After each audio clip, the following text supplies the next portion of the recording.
This afternoon, 3 men, including one from San Diego County, are charged with conspiring to support the terrorist group ISIS. I'm Marcella Lee. I'm Carlo Cicchetto. Federal agents say the men tried to develop a scheme involving cryptocurrency to buy drones and other items to attack U.S. service members.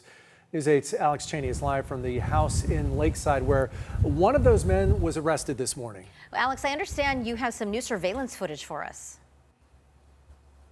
Yeah, absolutely. I was able to talk to some neighbors in the area here. Of course, they got lots of ring cameras set up, so I was able to get some surveillance footage from this morning when the ATF and the FBI, they shut down this street to serve a search warrant at this house just here. Neighbors telling me that around 6 a.m. this morning, they had the entire street shut down as they went about making their arrest. So this is surveillance footage from the house across the street. This is on Garden Knoll Way in Lakeside. They had this street shut down for several hours. Now, according to the criminal complaint, 25-year-old Bareen Dezei, who lives here in Lakeside, a 21-year-old from Porterville, California, and a 21-year-old from Kansas were all arrested early this morning. Federal authorities allege starting in February of 2025, the men communicated through online voice calls and other messaging apps where they pledged allegiance to ISIS and discussed traveling abroad to fight on behalf of ISIS and expressing willingness to die for the organization. The criminal complaint says the men tried to transfer money to ISIS through cryptocurrency because they, quote, didn't want to get caught by the feds. Investigators say the men collectively sent more than $2,000 to an individual they believed was an ISIS member.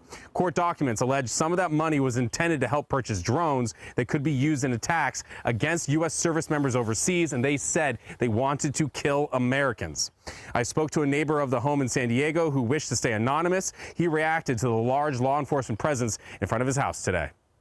Around 6 a.m. this morning, we saw the street was lined with undercover cop cars, and when we looked outside, there was ATF, FBI, and eventually the local sheriff pulled up.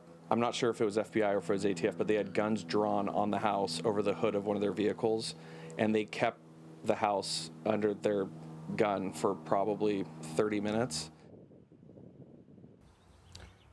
Neighbors tell us they took the mom and dad out of the house in separate vehicles from their son. The parents eventually returned home this afternoon. We knocked on the door and they answered but immediately shut it.